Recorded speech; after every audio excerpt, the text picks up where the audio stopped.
Winnie the Pooh lived with his friends in the 100-acre wood. One fine day, when Winnie the Pooh woke up, he realized the day was extremely windy. "I should visit my thinking spot," decided the fluffy bear. And out of his bed, Winnie flew, quickly gathering his things and marching off to his thinking spot. "What a blustery day today is," he chuckled happily. As soon as Winnie reached his spot, he quickly sat down and tried to think of something. Think, Pooh whispered. So, Pooh thought and thought, but nothing came to mind. As little Pooh was busy thinking, Gopher, the beaver, suddenly popped out of the ground. "If I were you, I would quickly go back home. It's WINDSDAY, you know." "WINDSDAY?" Pooh asked. At first, he was surprised, but then finally he had a brilliant thought. "I will go, wish everyone a happy WINDSDAY," Pooh announced and left for Piglet's house immediately.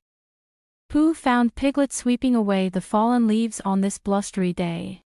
Piglet had managed to sweep away the last of the leaves when a huge gust of wind brought back all the leaves again. "Happy WINDSDAY, Piglet," Pooh announced. Just then another strong gust of wind blew. This time it took Piglet along with all the leaves. "This isn't happy for me," poor little Piglet cried. "Where are you going, Piglet?" Pooh asked, surprised. "I don't know." "Help me, Pooh," cried Piglet as he floated away. Pooh grabbed onto Piglet's scarf before Piglet could fly out of reach. Wherever Piglet floated, Pooh ran after him. Piglet flew like a kite in the sky. Pooh and Piglet went right through Rabbit's carrot patch. They made carrots fly everywhere, making Rabbit very angry. Then, the wind grew even stronger. And with the strongest of them all, Pooh and Piglet were thrown right at the owl's window. Looking at the two, the owl became happy. "What a pleasant surprise," the owl chimed. "Do come in." The owl opened the window and let them in. The wind continued getting stronger. And finally, the owl's house was brought down. All the people of the 100-acre wood came to help. But no one knew what to do. In the end, Eeyore, the donkey, had the best idea. "I say, it's time to look for a new house." Sadly, everyone had to agree. So, Eeyore gave the job of finding a new house to the owl. Finally, the night came and it was a blustery night. Poor Pooh could not fall asleep. As much as he tried, sleep would not come. Strange noises made Pooh very uncomfortable. Finally, Pooh got up to investigate. He opened the door with trembling hands and asked, "Who's out there?" Pooh hoped wholeheartedly that no one replies. At that very moment, bounced in a strange-looking animal. Orange in color, with black stripes all over. "Tigger is my name," it said cheerfully. "Oh," Pooh replied, "you scared me." Tigger laughed and said, "Everyone is scared of tigers." "What's a tigger?" inquired Pooh. Tigger jumped around on his springy tail, showing what he could do. "I am hungry," Tigger said. "I hope not for honey," Pooh said sadly. Luckily, Tigger hated honey. So, Tigger left Pooh and sprang away. The blustery night turned into a rainy night. By the time morning came, the 100-acre wood was flooded. Pooh was scared his honey pots would all go to waste. So, he decided to eat them. But, as Pooh was licking the last of honey from the last pot upside down in the pot, the water took Pooh and his honey pot away. Piglet was struggling at his house too. The water was flowing in through the window. Poor Piglet wrote a note for help and put it in a bottle. Then, he threw the bottle in the water. "Someone will surely come to rescue me," he hoped. Everyone from the 100-acre wood had gathered around Christopher Robin. Christopher Robin lived on a high hill, where the water could not reach. Soon, he found Piglet's note and sent Owl to find Piglet. When Owl was flying over the flooded woods, he saw two objects. "Pooh! Piglet!" he shouted when he recognized them. Christopher Robin is planning a rescue for you too. Owl informed them. Piglet stood firmly clinging onto a chair and Pooh was still stuck in his honey pot. Pooh and Piglet finally floated to Christopher Robin's hill. "Oh, Pooh! You rescued Piglet," Christopher said. "You are a hero. I must throw you a hero party." As soon as the party for Pooh began, Eeyore arrived. "I have found a new house for Owl," he announced. Everyone followed Eeyore, and to their surprise, Eeyore stopped in front of Piglet's house. Before Pooh could say anything, Piglet gave up his house to Owl. "Then Piglet, you shall stay with me," Pooh said happily. Christopher Robin smiled and said, "Piglet, that was a very grand gesture." And so, the hero party was thrown not for one hero, but for two heroes. Pooh rescued little Piglet, who in the end saved Owl by giving him his home. Chip and Dale, two little chipmunks, was having a busy day. They were gathering nuts for their winter food. One by one, Dale tossed the nuts up to Chip in their tree. And Chip swiftly stored each away. Toss, catch, they had been at work all day. Suddenly, Dale cried, "Look at this one." And he threw up yet another nut. Chip took a look at the nut that sailed up. It was long and strangely shaped. "Open it," said Dale, scrambling up the tree. So Chip snapped it open. The shell was paper thin. Inside was not one nut, but two. "Let's try them," said Chip. So they each ate one. And how good those peanuts did taste. "Let's find some more of these," said Dale. "Okay," said Chip. So away they went, racing up and down their tree and other nearby trees. They searched high and low for more peanuts, but they couldn't find a single one. Then Chip and Dale climbed up a high brick wall that stood near their tree. Beyond the wall was a zoo. There were lots of big animals behind the fences. And outside the fences were people tossing peanuts to the animals. "Look at that!" cried Chip. "Let's go," said Dale. But where should they go first? The monkeys looked too lively. They caught every peanut that was thrown to them. The bears looked too brawny, and rather fierce. And no one threw any peanuts to the camels or lions or tigers, which was probably just as well. "How about this?" asked Dale when they came to the seals' pool. The seals looked friendly, sitting on their rocks. And they were clapping their flippers as if they had just had a treat. "I'll try it," sighed Chip. So he scrambled up onto the rocks beside the seals. "Boot install of tossing crispy peanuts, the zucker throw him this fish." That was enough of the seals for Chip, no doll. They're wandering on, feeling rather sad. The elephant if they work. The elephant study there, big and solo, in what seemed like this sexy of peanuts. "This is for us." So in a throw, they sealed. They scooped up whole big armloads of peanuts. Then, ever so quietly, they started for the wall that stood between the zoo and their hollow tree. Dale tossed his armload of peanuts into what he thought was the doorway in their tree. "Why, that's the elephant's mouth!" cried Chip. "Mouth!" cried Dale, and he ran away so fast that he bumped into Chip at top speed, and scattered Chip's peanuts everywhere. They were not ready to give up though. They waited in the shadows until the elephant was busy again. Then they filled their arms once more and started for the wall again. They made it to the top of the high brick wall with their armload safe and sound. Then, rat-a-tat-tat. They were pelted with nuts from behind. The elephant had spotted them at the last minute and was shooting peanuts at them from his trunk. Poor Chip and Dale dropped their loads and they hid behind some tree branches until all was quiet again. Then, feeling sore all over, they crept back home. "One guess we can get along without peanuts," said Chip sadly. So, back to work they went on their own store of nuts, Dale tossing them one by one from below, Chip catching them up above. But they were so tired now that the work seemed very slow. "Let's take a little rest," said Chip. It was while they were resting that they heard a sound like the patter of rain on leaves. But it wasn't raining, for the sun was shining. The elephant was peeking over the wall. He felt sorry for Chip and Dale. So with the zookeeper on his head to help aim, the elephant was squirting a year's supply of peanuts into Chip and Dale's hollow tree. And every scene, those chipmunks Chip, No, Dale and the elephant in the zoo are now the very best of friends.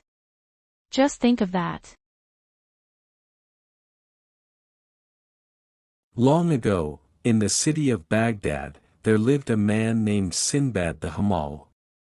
He made his living by lugging around heavy objects on his head. In short, he was a porter, as hard-working as he was poor. One exceedingly hot and dusty day, he was weary and sweating, and not sure if the heat or his load was causing him the most trouble.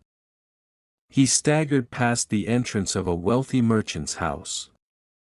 The sight of a bench by the gates was so tempting, that he could not resist setting down his load, and sitting down for a while. As he rested, he felt a pleasant breeze and heard the sound of a lute playing and light voices full of laughter and song. He stood up and pushed the gates open slightly. As he peeked through them, he saw a garden full of flowers, and servants carrying all sorts of rich and delicate meats. The delicious aroma greeted his nostrils and filled him with hunger. As he stood the sight of a bench by the gates was so tempting, that he could not resist setting down his load, and sitting down for a while. As he rested, he felt a pleasant breeze and heard the sound of a lute playing and light voices full of laughter and song. He stood up and pushed the gates open slightly. As he peeked through them, he saw a garden full of flowers, and servants carrying all sorts of rich and delicate meats. The delicious aroma greeted his nostrils and filled him with hunger. As he stood there, he recited some lines: "Each morn that dawns I awake in pain and woe, I pick up my load and off to work I go, while others live in comfort and delight, with pretty song, good food, and laughter light. All living things were born in their birthday suit, but some live like lords and others like brutes. At thee, O God all-wise, I dare not to rail, whose creation is just and whose justice cannot fail." When Sinbad the porter had finished his verse, he picked up his heavy crate and started to move off. Just as he put one foot forward, there came from the gate a little servant boy who tugged at his sleeve and said, "Step inside, my lord wishes to meet you." The porter tried to make excuses, but the boy would have none of them, and eventually they went through the gate together. They walked through a majestic house to the grand dining room, which was full of lords. The sound of music and laughter and lovely slave girls playing and singing filled the air. The diners were seated according to rank, and at the head of them all sat a man of worshipful and noble appearance. Sinbad the porter was so overwhelmed by all that he saw that he said to himself, "By Allah, this must be either a piece of paradise or some king's palace." He bowed down and kissed the ground. The master of the house bid him to stand up. Servants placed food before him, and the porter, after saying his Bismillah, ate his fill, after which he exclaimed, "Praised be Allah for your generosity, my lord." His host replied, "You are most welcome and may your day be blessed, but tell me, what is your name and what do you do all day?" "Oh my lord, my name is Sinbad the Hamal, and I carry folks' goods on my head for hire." "Oh my lord, my name is Sinbad the Hamal, and I carry folks' goods on my head for hire." The master of the house smiled and said, "You should know, O porter, that you and I have something important in common, our name. For I am Sinbad the sailor. Now if you will be so kind, let me hear those verses that you recited outside the gate of my house." The porter blushed, because he did not wish to repeat the lines about injustice among such wealthy and fortunate company. "By Allah, excuse me!" he exclaimed. "Poverty and hardship have given me boorish ways." "Tish tish, do not be ashamed," said the Lord, "but say them again, for they pleased me when I heard you speak them at the gate." The porter duly recited the lines, and the merchant slapped his back affectionately and said, "No one ever spoke a truer word. But you should know that I myself only rose to this happy state that you see all around you after long suffering and woe. I made 7 voyages at sea, and by each of them hangs a marvelous tale that is almost beyond belief. If you have time, I shall tell you the first of these tales so that you can better understand what pain I endured in my early days. All this happened because of fate, for no one can escape destiny. And this is the tale of the first voyage of Sinbad the sailor. My father was a merchant, a successful man of trade, who left me no short of wealth and comfort. I was young, and headstrong, and foolish, and I ate and drank and played thinking that I would continue that way for all my days. And then one day I awoke and found that the money was almost gone. Then I remembered my father, and how he used to say, 'A grave is better than poverty.' And I came to my senses. I sold my fine clothes, my property, and my playthings, and with my last 3,000 dirhams I bought merchandise for a sea voyage. As I boarded the ship with my fellow merchants I said out loud the lines, 'He who seeks fame without toil and strife, the impossible seeks and wastes his life.' We set sail for Basra, the city whose name means where many ways come together. We journeyed for many days and nights, touching in at ports and islands. Everywhere we landed we bought and sold, bartered and traded, increasing our wealth bit by bit. Eventually we came to the most beautiful island of all. Here some seeds from the gardens of paradise must have landed and taken root. The captain dropped anchor and put down the landing planks. Everyone on board came ashore to feel the golden sand between their toes and enjoy the lush and tranquil land. Some passengers set up fires for cooking, others washed their clothes. A few of us contented ourselves with walking around the island, and others drank and played. Then all of a sudden, the captain, standing high up on the deck, rang the ship's bell and shouted at the top of his voice, "Everyone run for your lives. May Allah preserve you. Drop your gear and get back to the ship as fast as you can." We looked up in astonishment, and as we did so we felt the ground heaving and hoeing under our feet. The formerly calm sea swirled around the island and great waves broke against the shore. Then the very center of the island curled up in a great arc, and those who had not made it back to the ship began to slide down into the foaming seawater. I was among them, but as I fell headlong I grabbed hold of a wooden trough for washing clothes. This saved my life, for when I found myself in the raging water, I clambered onto it. For a while the waves tossed me to and fro as I sat astride my makeshift lifeboat, but I managed to stay afloat. I now saw that we had not landed on an island as we had thought, but on the back of an enormous whale. Somehow sand had settled on him, and trees and vegetation had grown on his back. He must have lain still for many a year, but when we landed on him, and some of us started fires, that must have annoyed him and woken him from his sleep.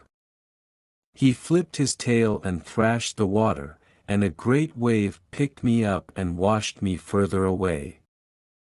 Now I was truly on my own, with no chance of being picked up by the ship. Night fell and I prepared to meet my doom. But the morning brought me to the shore of a high-hilled island. I scrambled ashore, where I found my legs were cramped and my feet numb. I fell onto the ground like a dead man and lay for a long time with my eyes closed. It was some time before I began to crawl on my hands and knees towards the edge of the woods, where I found nuts, berries and reviving spring water. Feeling somewhat better, I began to explore the island, and found it to be a pleasant one. After walking some time I caught the outline of a living thing. Drawing closer I saw it to be a beautiful and noble horse, tethered on the beach. I stooped down and picked a clutch of long grass, still wet with the morning dew, and took it to the horse, who was a gentle and lovely mare. She nibbled it out of the palm of my hand. Then all of a sudden something startled her. Feeling somewhat better, I began to explore the island, and found it to be a pleasant one. After walking some time I caught the outline of a living thing.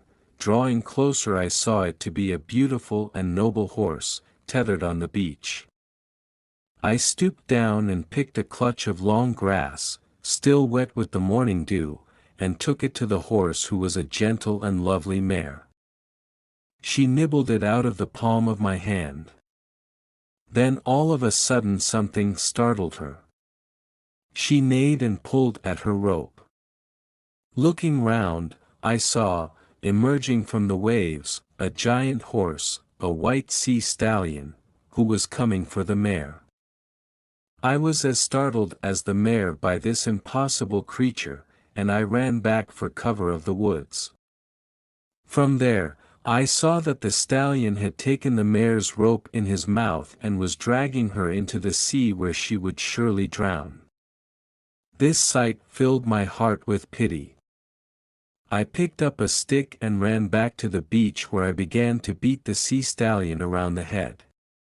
He might surely have turned and kicked me to death, but so furious was my attack that he thought better of it and ran back into the waves from where he had come.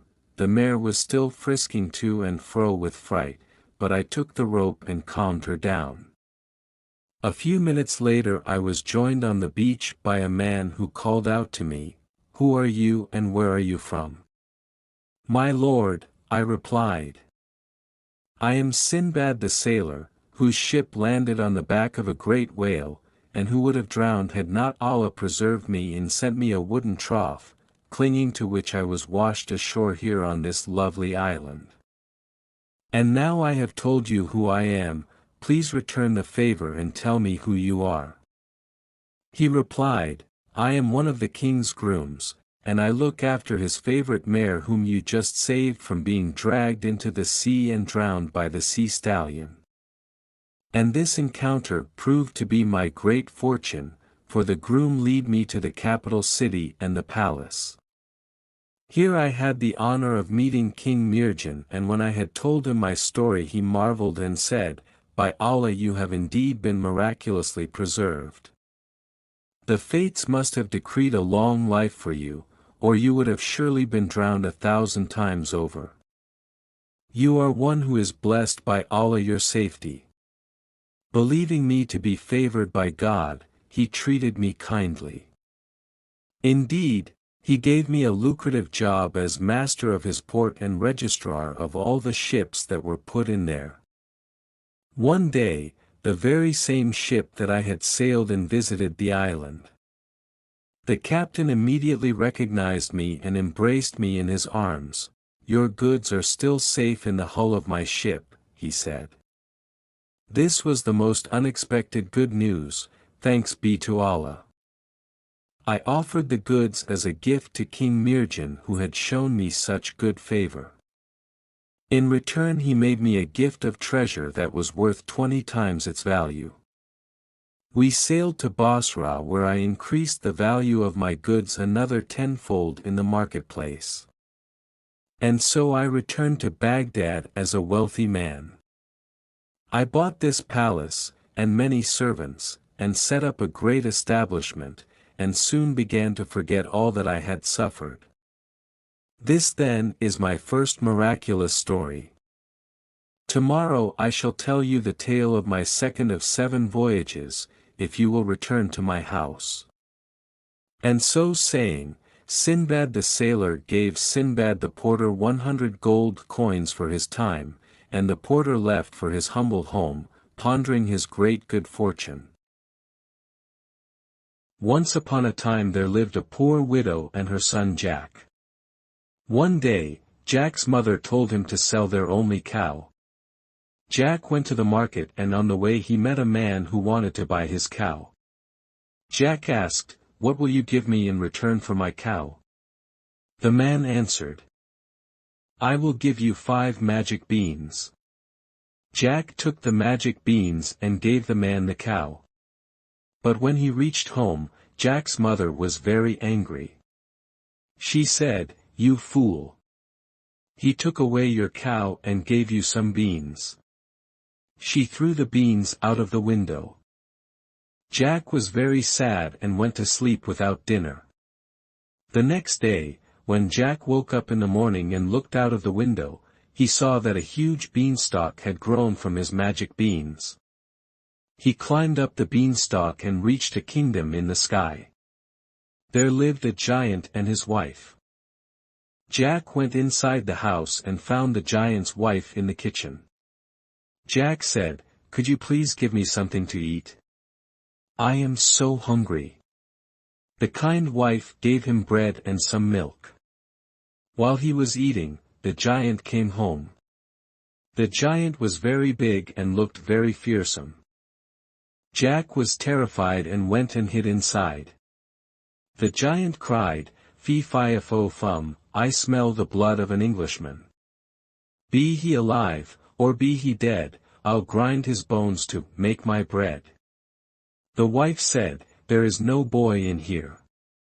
So, the giant ate his food and then went to his room.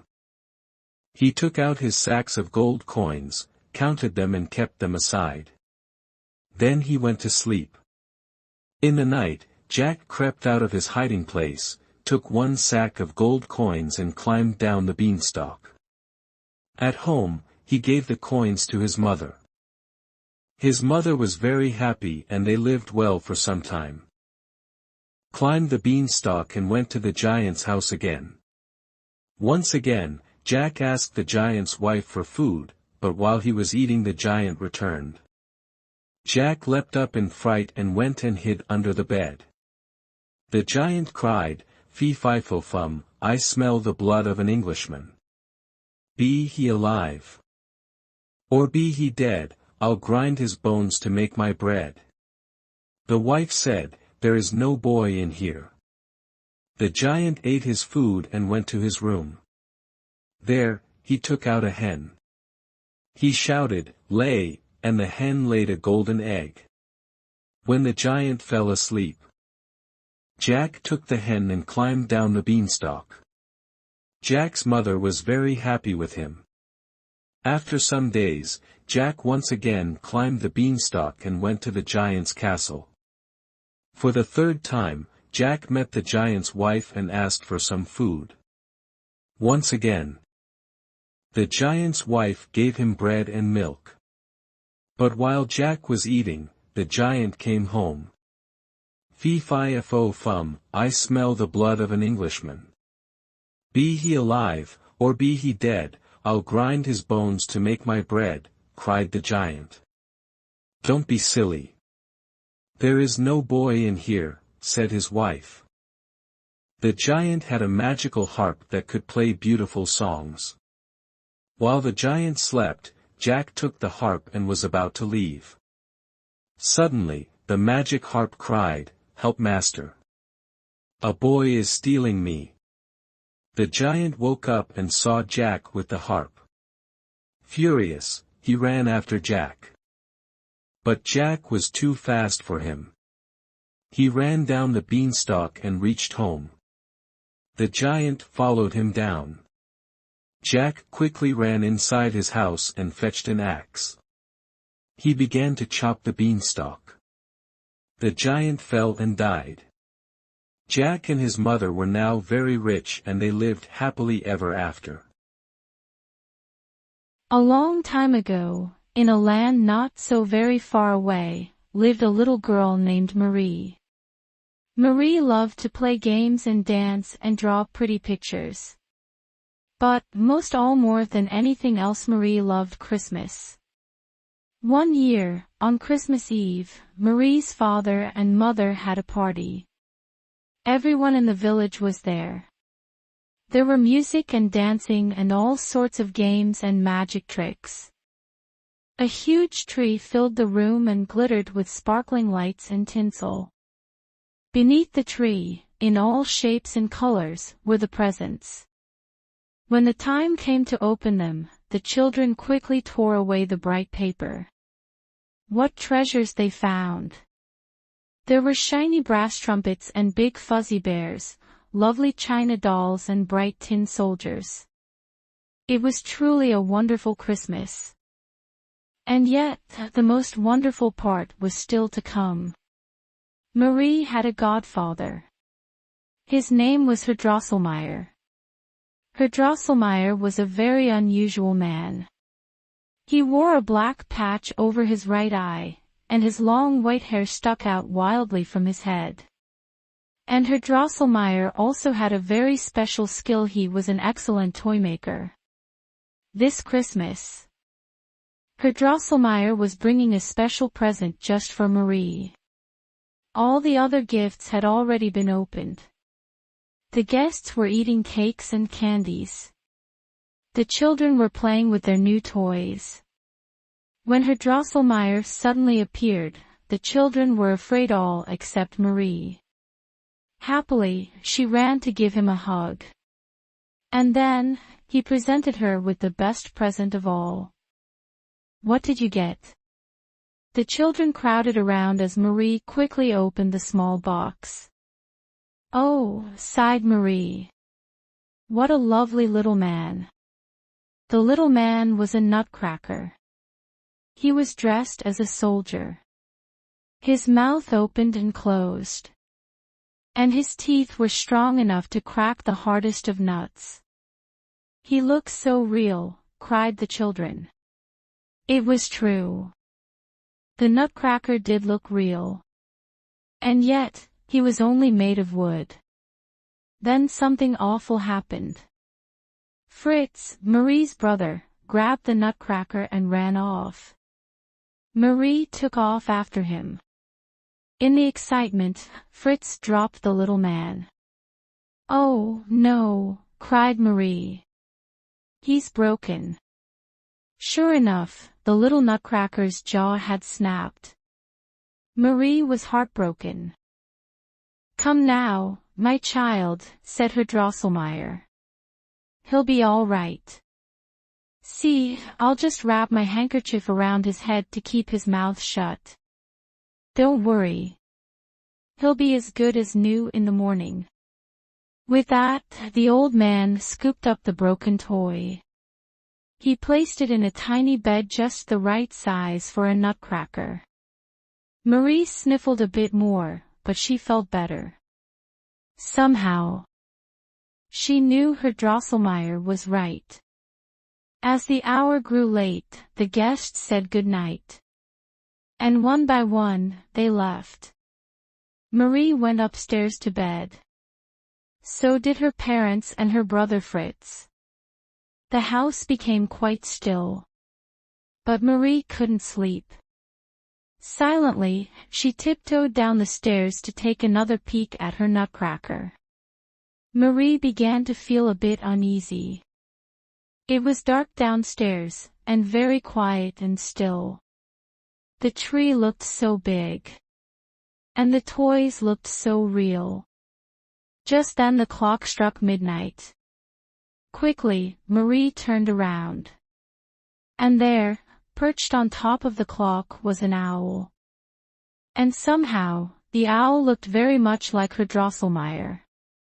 Marie didn't have much time to wonder about this.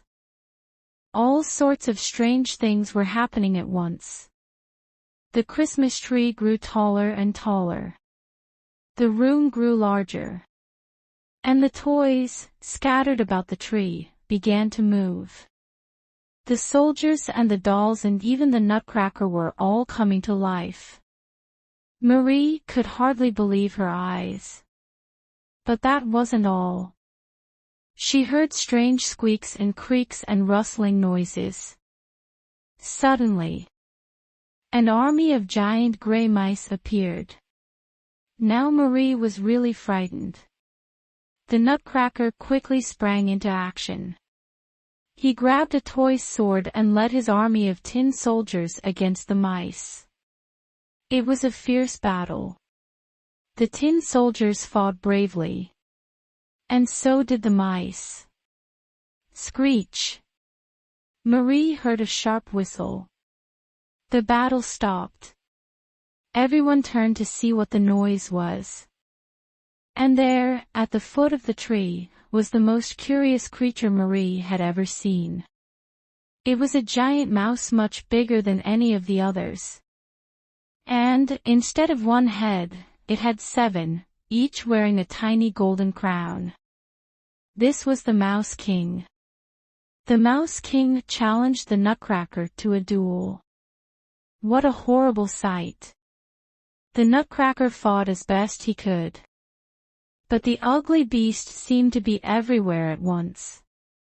Finally, the Nutcracker fell to the ground. And the Mouse King was just about to pounce on him. Terrified, Marie threw her slipper at the Mouse King. He was furious, and now he came after Marie. The poor girl was so frightened, she fainted. In that same instant, the Nutcracker bravely killed the Mouse King with his sword. The battle was over. Proudly, the Nutcracker held one of the Mouse King's golden crowns above his head. As he did this, the little wooden man changed into a handsome young prince. At once, everything else began to change, too. The mice and the toys disappeared. Snow began to fall in great swirling gusts. And, before she knew what was happening, Marie was sailing through space with the prince. "Don't be frightened," he told her. "You saved my life. And now I am taking you to see the Kingdom of Sweets." And so Marie began the most wonderful adventure of all. She and the prince landed in a beautiful forest. Its trees were filled with thousands of tiny white candles. Lovely ripe fruit hung from all the branches. "This is the Christmas forest," said the prince. Next, they sailed together in a walnut shell down the river of lemonade. All along the shore were houses made of candy. The roofs were covered with sugar icing, and the chimneys were made of jelly beans.